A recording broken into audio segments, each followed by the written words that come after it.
जगात परमेश्वराने बुद्धी ही फक्त मानवी प्राण्यालाच दिली आहे. म्हणूनच तो सर्व जीवजातीहून श्रेष्ठ व चांगला असे मानण्यात येते. पण कांताची किंवा शांतीची बौद्धिक आंदोलने पाहिली, बदलत्या परिस्थितीत आपापल्या आवडीनिवडीप्रमाणे आणि सोयी सवडीप्रमाणे त्यांना आपले तेच बरोबर, इतरांची चूक या समजुतीने वागताना पाहिले, म्हणजे मानवी प्राणी श्रेष्ठ व चांगला का मानावयाचा हेच समजत नाही. बुद्धी व ज्ञान देऊन परमेश्वराने मानवाला देवपदी नेले आहे असे म्हणण्यापेक्षा त्यांना अधमाअधम बनवले आहे असे म्हणावेसे वाटते ते अशाच वेळी. सुरुवातीला दिलेला संवाद शांता कांतामध्ये चालला होता हे निराळे सांगण्याची जरुरी नाही. तिच्या हातात सुधाकराचे पत्र होते आणि ती ते कमलच्या खोलीकडे जाता जाता वाचित होती. कमलचे सकाळचे पथ्यपाणी होऊन तिचा किंचित डोळा लागला होता. तेवढ्यात शांता अंग धुवून नुकतेच कांताने तिच्याकरता आणलेले अस्मानी रंगाचे जरीकाठी पातळ नेसून रेशमी ब्लाऊज घालून सकाळीच ताजी पिवळ्या गुलाबाची कांताने आणलेली फुले वेणीत खोचून बाहेर येत होती. त्याच वेळी तिच्या हातात पत्रे पडली. कांताची पत्रे त्याच्या टेबलावर ठेवून अक्षरावरून ओळखलेले सुधाकराचे पाकीट. आज काय म्हणतायत राजेश्री, असे काहीतरी पुटपुटत तिने फोडले. ती ते वाचित असताच इतका वेळ कुठे बाहेर गेलेला कांत परत आला व त्याने नेहमीप्रमाणे काय आहे म्हणून तिला विचारले. शांतेने चमकून वर पाहिले. हातात सुधाकराचे पत्र आणि समोर कांत उभा. सुधाकराचा मागमूसही तिने अजून कुणाला लागू दिला नव्हता. तोच लागण्याची वेळ आज अशी स्वाभाविक आली. इतके दिवस त्याची पत्रे येत, पण अशी सूर्य जयद्रथ होण्याची आजच्यासारखी वेळ पूर्वी आली नव्हती. कांताच्या आकस्मिक येण्याने व एकदम विचारण्याने शांता गोंधळली. तितक्यातूनही तिने उडवाउडवी करण्याचा प्रयत्न हसून केला, पण तोच तिच्या अंगलट आला. कांताने अचूक बोलण्यात पकडल्यामुळे ती गोरीमोरी व अधोवदन झाली. कांताला काय उत्तर द्यावे हे तिला सुचेना. सुधाकराची कल्पना यांना आली. त्याचे आजचे पत्र नजरेस पडले तर त्यांच्या मनात आपल्याबद्दल भलता विकल्प येईल. ज्या प्रेममंदिराची उभारणी दर दिवशी हजारो प्रकारांनी होत आहे ते अर्धवटच कोसळून पडेल, अशा काही विचित्र कल्पना तिच्या मस्तकात स्वैरपणे वावरू लागल्या. सुधाकराचे पत्र कांताला दाखवावे की नाही, त्यांचा इतिहास सांगावा की नाही, असे शांतेच्या मनात येते न येते. ती आपल्या मनाचा काही एक निश्चय करण्याकरता घुटमळत आहे. तोच कांत अजून मला माहीत नाही असं गुपित हृदयात आहेच तर, असे लागणारे शब्द बोलून गेला. ती थिजली, गोंधळली. बोलून गेल्यावर कांतालाही कसेसेच झाले. भलतेच शांतीला न आवडणारे भलतेच बोलून गेलो असे आपण बोलायला नको होते, असे कांताला वाटून त्याची ही स्थिती चमत्कारिक झाली. क्षणभर तो जागच्या जागी थबकला. तो एकसारखा तिच्याकडे पाहत होता. त्याला शांतेची क्षमा मागायची होती. तशाही स्थितीत शांता त्याला किती सुंदर, किती मोहक व किती रमणीय दिसली. ते पातळ नेसण्याची ती मोहक तऱ्हा, पातळ पातळातून पोलक्याचा दिसणारा आल्हाददायक रंग, केशरचना, बुचड्यावरील फूल, बावरल्यामुळे कपाळावर तरारलेले घर्मबिंदू, ती तशीच उभी राहण्याची मोहक ऐट. पुढे सरकून कांताला तिची समजूत काढणे भाग वाटले, म्हणून तो हलके हलके शांतेजवळ जाऊ लागला. पायाच्या नखावर दृष्टी खिळवून ती अजून जागच्या जागीच उभी होती. पदर वाऱ्यावर उडत होता, त्याकडे सुद्धा तिचे लक्ष नव्हते. शांता उभी होती आणि कांत मंत्रमुग्ध नागाप्रमाणे सावकाश तिच्याकडे आकर्षिला जात होता. ते ठिकाण म्हणजे कमल ज्या खोलीत निजलेली असे त्या बाहेरचे, भिंतीच्या लगतचेच होते. इतकेच नव्हे तर त्या भिंतीला काचेच्या तावदानाची खिडकी होती. ती बंद होती तरी प्रकाशाच्या परिवर्तनामुळे तावदानातून आतला खोलीचा भाग कुणालाही दिसण्यासारखा नव्हता. त्याच खिडकीच्या आतल्या बाजूस पाण्याचा तांब्या, फळफळावळे, औषधांच्या बाटल्या इत्यादी जिन्नस ठेवण्याची वहिवाट कमलच्या आजारीपणापासूनच पडली होती. आपल्या मृत्यूनंतर जी व्यवस्था आपल्या घरात व्हावी अशी वेडी इच्छा धरून कमलने जे काही सत्कृत्य केले होते त्याचाच वृक्ष किती फोफावला होता, त्याला फुले फळे येण्याची वेळ कशी आली होती, त्या वृक्षाला कशी टवटवी लाभली होती, याची चालू घडीपर्यंत तिला कल्पनाही नव्हती. तिच्याशी वागताना शांता काय किंवा कांत काय, अवांतर गोष्टीचा दादपत्ता तिला मुळीच लागू देत नसत. वरपांगी तरी दोघेही चांगले वागत. याच वेळी आत खोलीत कमल गुंगीतून जागी होऊन अंथरुणात उठून बसली होती. तिला तहान लागली होती व खिडकीत डाळिंबाचे दाणे पाहून तिला उगीचच त्यातील 2 दाणे तोंडात टाकावेसे वाटले. पुष्कळ दिवसांचा परावलंबीपणा आणि आजाराचा अशक्तपणा कमलच्या अंगात मुरल्यामुळे तिला मनात असूनही कितीतरी वेळ उठण्याची इच्छा होईना. कुणीतरी यावे व आपल्याला पाणी द्यावे, डाळिंबाचे दाणे द्यावे असे तिला वाटत होते. पण तिच्या दुर्दैवाने बराच वेळ कुणी तिकडे फिरकलेच नाही. ती रागावली. शांतेला हाक मारावी अशी सुद्धा तिला इच्छा झाली. पण शांता इतके करीत असूनही आपण तिच्यावर थोडक्यासाठी रागावलो तर तिला किती वाईट वाटेल, ही कल्पना तात्काळ येऊन तिने मग हाक मारली नाही. कुणी येईल म्हणून आणखी सुद्धा तिने थोडा वेळ वाट पाहिली. मग मात्र तिला दम निघेना. तोंडाला जास्तच कोरड पडू लागली म्हणून तिने मनाचा निर्धार केला. पलंगाच्या काठावर दोन्ही हात मजबूत ठेवले. एक पाय खाली घेतला. पायात सपाता घातल्या व बळ करून ती जागेवरून उठली आणि तशी जीव मुठीत धरून हलके हलके ती त्या खिडकीजवळ गेली. इतके कसे काय चालवेल अशी तिला धास्ती होती. पण अनुभवाने ती फोल ठरली. जरा वेळ लागला, दमल्यासारखेही झाले. पण आस्ते कदम ती कशी तरी खिडकीजवळ तर गेली. किती दिवसात तरी आपण होऊन खोलीतल्या खोलीत का होईना ती चालली. तिचे तिलाच बरे वाटून आनंद झाला. आपण जितके आपल्या आजाराला भ्यालो आहोत तितका काही तो भीतीदायक नाही. तसे म्हटले तर अर्धा खरा आजार आणि शांतेसारखी मैत्रीण झटायला आहे. कांतासारखा पती शब्दाला थुंकी झेलायला तत्पर आहे म्हणून अर्धा कौतुकाचा सोंगाडा आजार आहे अशी तिने प्रथमच आपल्या मनाजवळ प्रांजलपणे कबुली दिली. सवड सापडली की माणसाला फावते ते असेही तिच्या मनात आले. आपल्या श्रीमंती दुखण्याचे, अर्ध्या अधिक खोट्या दुखण्याचे स्वतः तिलाच हसू आले. ती खिडकीजवळ जरा वेळ थांबली.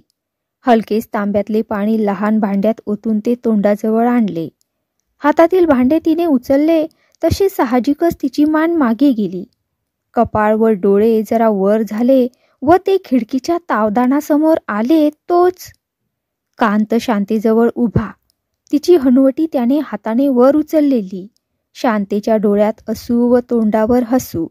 कांतही स्मितमुख काहीतरी पुटपुटत आहे. ओठ हललेले दिसले पण काचेतून ऐकावयाला येत नव्हते. कमलने ते दृश्य पाहिले. प्रत्यक्ष आपली मैत्रीण, प्रत्यक्ष आपला पती आणि असला ओंघळ प्रकार, आणि तोही आपण धडधडीत जिवंत असता. असे विचार येऊन तिचे डोके भिरभिरले, डोळे तारवटले व तिच्या अंगाची आपादमस्तक लाही लाही झाली. तिची तहान कुठच्या कुठे पळाली. पाण्याचे भांडे तिने तसेच खाली ठेवले. डाळिंबाचे दाणे खाण्याची इच्छा जागच्या जागीच मरून गेली. तिच्याने ते दृश्य फार वेळ पाहावले नाही. अंगात क्रोधाचा, तिरस्काराचा आणि मत्सराचा दारुण संचार झाल्यामुळे ती किती वेगाने, तिच्या अंगात कुठून बळ आले कोण जाणे, आपल्या बिछाण्यावर गेली. अंगावर पांघरून ओढून घेतले. उशीवर कपाळ आपटून हातपाय ताणले. नाना प्रकार केले. तिच्या डोक्याने विचाराचे तांडव मांडले. त्या भरात समोर पाहिलेले दृश्य म्हणजे आपल्याच कृतीचे ते कटू फळ आहे हे मात्र ती अजिबात विसरून गेली होती. खोलीचे दार बंदच होते. तिला एकदम हुंदका आला. ती तोंड दाबून धरू लागली तसा श्वास कोंडून ठसका आला व खोकल्याची उबळ आली. खोकल्याच्या आवाजाबरोबर बाहेर काही हालचाल झाली.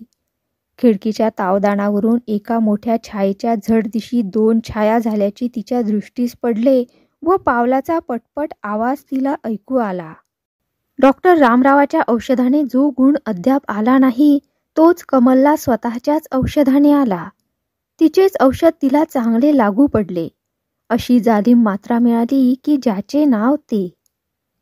शांता खोलीत आल्यानंतर कमल प्रत्यक्ष तिला काहीच बोलली नाही. कांतालाही तिने कसलीच ओळख दिली नाही. ती शब्दाने बोलली नाही तरी तिने कृती मात्र बदलली. त्याच दिवशी नाही पण सकाळपासूनच रोज 8 वाजल्यानंतर उठणारी व शांतेकडून सगळे उपचार करून घेणारी कमल आज सकाळी सगळ्यांच्या आधी उठून हेलकावे जात होते तरी स्वयंपाकघरात गेली व स्टोव पेटवून सर्वांच्या चहाच्या तयारीस लागली. रात्रीतून तिच्या अंगात इतके बळ कुठून आले कुणास ठाऊक. खिडकीतल्या साऱ्या औषधाच्या बाटल्या ओतून बाहेर फेकून दिल्या. साचलेल्या पुड्या आणून चुलीत टाकल्या व यापुढे कुणाचेही औषध घ्यायचे नाही असा तिने निश्चय केला. इतके रामबाण औषध स्वतःचे स्वतःला मिळाल्यावर दुसऱ्या औषधाची जरुरी काय? शांता व कांत उठण्याच्या अगोदरच त्याच्या उशाशी पाण्याचे भांडे आणि चहाचे कप कमलने नेऊन ठेवून त्यांना जागे केले. वाऱ्याने हलणारी कमल चहा स्वतः तयार करून हाक मारायला व उठवायला आलेली पाहून दोघेही स्तिमितच झाली. हे काय कमल, अशानं तुझं दुखणं? असे काहीतरी विचारणार तोच कमलने शांतपणाने अगोदरच खुलासा केला. एका जागी पडण्याचा व दुसऱ्याच्या हाताने काम करून घेण्याचा कंटाळा येऊन आजपासून जेवढे काम हातून होईल तेवढे माझे मीच करण्याचे ठरवले आहे. अशानेच मला बरे वाटू लागेल. त्यावर कांत किंवा शांता काय बोलणार? दोघांनाही चोरट्यासारखे झाले. कमलला उठू नको म्हणणे कठीण, उठून काम करू देणेही तितकेच कठीण. जी कमल शांतेला उठल्या सुटल्या हे कर ते आण, अमके नको, चहा हवा, नीट निजीव, अशी दे, गरम नको, अंगाखाली दे, अशा खाली एकसारखे राबवीत असे तिनेच आजपासून ते सर्व एकदम बंद केले. आपले कोणतेही काम कोणासही न सांगता स्वतः तीच एक एक करू लागली. अष्टोप्रहर न बोलता कांताला नजरेसमोर ठेवून शांतेला सतत बरोबर वागवू लागली. तिच्या बोलण्यातला पहिला प्रेमळपणा जाऊन त्यात कठोरपणा, तुसडेपणा व रुक्षपणा आला. शांता स्वतःच्या वागणुकीने सुधाकराला मुकली होती. मुग्ध राहून त्याच्या एकाही पत्राला उत्तर न देता तिने सुधाकराला वाटाण्याच्या अक्षता लावल्या होत्या. पण आता कमल बरी होऊ लागल्यामुळे कांतही हातचा निसटण्याची स्पष्ट चिन्हे दिसू लागून तिची अतिशय केविलवाणी स्थिती झाली होती. शांतेला जाते म्हणता येईना, जाण्यास तोंड नव्हते, पण राहताही येईना, राहणेही अशक्य होते. कमल तिला रोज काही ना काही कारणावरून एकसारखी घालून पाडून बोलू लागली. बायकांना तसे बोलणे कोणी शिकवावे लागत नाही, उपजतच त्यांना ते शहाणपण असते. स्पष्ट न बोलता कमल तिला एकसारखे चिमटे घेत होती. आपण न बोलताच तिने आपसुखे निघून जावे याकरता कमल धडपडत होती. तोच प्रकार कांताशी वागताना. त्याला तर तिने धारेवरच धरला होता. एक शब्दही बोलण्याची त्याला सोय नव्हती. कमलची प्रकृती झपाट्याने सुधारू लागली होती, तर तीही झपाट्याने कांताला व शांतेला घालून पाडून बोलू लागली. शांतेला तर तोंड दाबून बुक्क्यांचा मार होऊ लागला. कमलची पहिली मैत्रिणीची दृष्टी जाऊन सवतीची दृष्टी तिच्याकडे वळली होती. मग कमल बोलती का राहील? विश्वासाने तळे राखावयाला लावले तर राखणारानेच अगोदर त्यातले पाणी चाखण्यास आरंभ केला तर ते कुणाला बरे वाटेल? कांत तर आताशा शक्य तितका बाहेरच वेळ काढू लागला. कमल आता कितीही चांगली झाली तरी पहिल्यासारखी ती दिसणार नाही आणि शांतेसारखी तर नाहीच नाही. पण तिला तर आता बरे वाटू लागले आहे. आता आपल्याला शांतेचा वियोग होणार का? प्रेमाची ताटातूट होणार का? पण त्याशिवाय काय गत्यंतर आहे? आपण कमलचे अपराधी आहोतच, आता शांतेचेही अपराधी ठरणार. या पेचातून आता सुटका कशी होणार हेच विचार त्याला सारखे सतावू लागले. शांता कमलची अपराधी होती, सुधाकराची अपराधी होती, कांताची अपराधी होती आणि स्वतःची तर अपराधी होतीच होती. या चौपदरी पेचातून सही सलामत सुटावयाचे कसे हाच तिच्यापुढे प्रश्न होता. नाही सुधाकर, नाही कांत. आपल्या प्रेमसंसाराचा असाच खेळखंडोबा झाला तर जगण्यात तरी काय राम आहे असे सुद्धा तिच्या मनात विचार येऊ लागले होते. दररोजची कमलची कुचकी बोलणी तिला असह्य होऊ लागली होती. कमल तिला जा म्हणत नव्हती, ठेवून घेण्याची तिची इच्छा नव्हती. मग तिने अशा स्थितीत काय करायचे? अष्टोप्रहर कमलचा दोघांवरही खडा पहारा राहू लागल्यामुळे चोरून भेट घेणेही दोघांना मुश्किल झाले. भेटता येईना, बोलता येईना, किंवा अशा स्थितीत पुढे कसे वागावयाचे, काय करावयाचे हेही ठरवता येईना. शांता कांताची घरातल्या घरात चांगलीच कुचंबणा होऊ लागली. घरातला आनंद मावळला. हसणे खिदळणे संपले.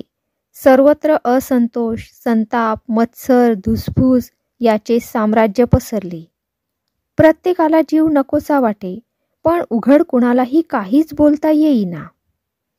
अशा स्थितीत एक दिवस कमल रोजच्यापेक्षा कामे करून जास्त दमली म्हणून हुश्य करून खाली बसली. अजून होत नाही तर इतकं काम केलंस का? कांत समोरच होता तो सहजगत्या म्हणाला.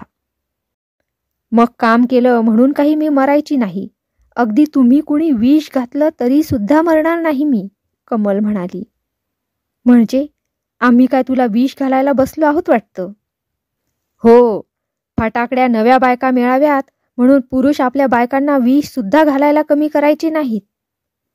यावर कांत काहीच बोलला नाही. काय बोलणार? थोडा वेळ जाऊ देऊन राहावेना म्हणून प्रथम ज्या अर्थाने त्याने बोलण्यास सुरुवात केली होती त्याच अर्थाने पुन्हा तो म्हणाला.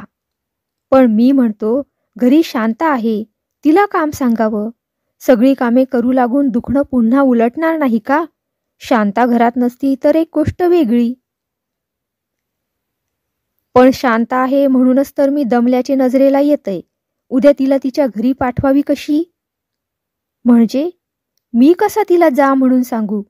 तू तिला बोलावलं आहेस, तूच तिला जायला सांग. मी काय म्हणून जायला सांगू? आमच्या घरी खायला प्यायला कमी नाही. मला बरं वाटत नव्हतं म्हणून मी तिला आणली. आता मला बरं वाटू लागलं आहे हे तिला दिसतच आहे. जायचं राहायचं तिला कळतंय. मी तिला जा म्हणणार नाही. ती निघाली तर काही हाताला धरून ठेवून घेणार नाही. जात नसली तरीही काही मी तिला बाहेर घालवणार नाही.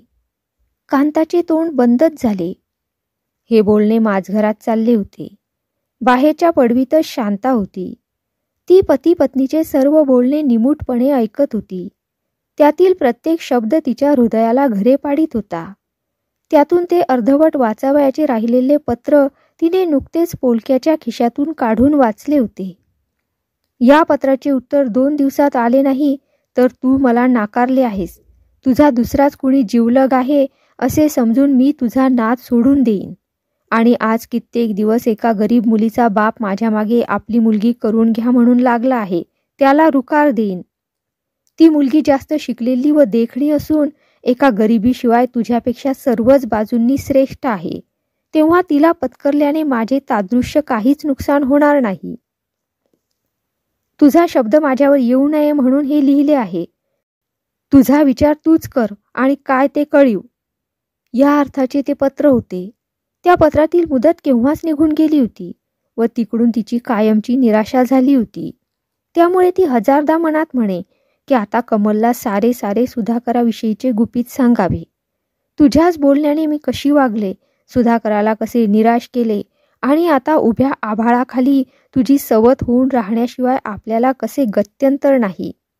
आता तूच तार किंवा मार, तुझाच एक मला आधार असे सांगून मोकळे व्हावे. चूक आपली असली तरी तिचीही थोडीशी आहे.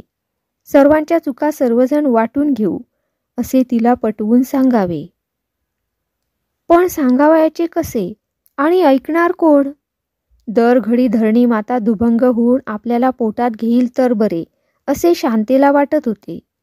पश्चातापाचे चटके काळजाला बसत होते. दुःखाचे कड एकसारखे येत होते व चोहीकडे निराशा, अंधार व अगतिकपणाच तिला दिसत होता. अजूनही आतून पती पत्नीचे शब्द कानी पडत होते. तिचा ऊर भरून येत होता. डोळ्यात पाणी डबडबले होते व हुंदका दाटला होता. काही करा, पण शांता आजच्या आज या घरातून गेली पाहिजे, तरच मी अन्न ग्रहण करीन असे कमलचे दुष्ट शब्द तिच्या कानी पडले. शांता तर बधीरच झाली. तिला हुंदका आवरेना. नंतर आत स्तब्धता पसरली. शांतेची नजर समोर अंगणात गेली. दारापुढे टांगा उभा राहिलेला तिने पाहिला. टांग्यातून झकपक पोशाख केलेले 2 तरुण उतरून अंगणात आलेले तिला दिसले. एक सुधाकर व दुसरा मधुकर होता. दोघांनीही शांतेला पाहिले. शांतेचे दुःखाश्रू त्याच क्षणी आनंदाश्रू झाले. "अगो बाई, मधुदादानी!" असे म्हणत ती धावतच बाहेर अंगणात आली. तिचा शब्द ऐकून कांतही बाहेर आला. त्याने पाहुण्यांना पाहिले व मधुकराला ओळखले. सर्वांचे नमस्कार चमत्कार झाले. सुधाकर हसला, मधुकर हसला. शांता रडत होती, हसतही होती. तिने डोळे सुद्धा पुसले नाहीत. कांतालाही आनंद झाला. सुटलो एकदाचा, अशा थाटाने त्याने एक दीर्घ निश्वास सोडला. कमलही ती गडबड ऐकून बाहेर आली. "ही तुझी शांताताई, पहा," सुधाकर मधूला म्हणाला. "तूच पहा, तुझ्या मनाला अशांत करणारी तुझी लाडकी शांता. पडला आता जीव खाली." अंगणातून घरात येत येतच मधुकर म्हणाला. घरात सर्वत्र आनंदी आनंद होऊन हसत खेळत बोलणी सुरू झाली. दोघेही शांतेला नेण्यासाठीच आले होते. सुधाकराचे भावी नाते मधुकराकडून कळल्यावर कमलची व कांताची काय विलक्षण स्थिती झाली. कमलला फारच पश्चाताप झाला. तिने नाना प्रकाराने आणि नाना तऱ्हेने लक्ष वेळा शांतेची क्षमा मागितली व तिचे पाय धरले. शांतेने मधुकराला व सुधाकराला इकडची साद्यंत हकीकत सांगितली. कांताने शांतेची, सुधाकराची व कमलचीही क्षमा मागितली. उलट शांतेनेही कमलची, कांताची व सुधाकराची क्षमा मागितली. कमलने कांताला व कांताने कमलला क्षमा केली. पत्राची उत्तरे न पाठवण्याचे व तदअंतर्गत हजारो अक्षम्य असे शांता सरितेचे अपराध सुधाकराने मोठ्या अंतःकरणाने पोटात घातले. स्वतःचे आवडते माणूस मिळाल्यावर अपराध शिल्लक उरणार कसे? थोड्याच दिवसांनी घडून आलेल्या शांता सुधाकराच्या लग्न समारंभास कमल, कांत मुद्दाम गेले होते. आजही कमला, कांत खरोखरच सुखात नांदत आहेत.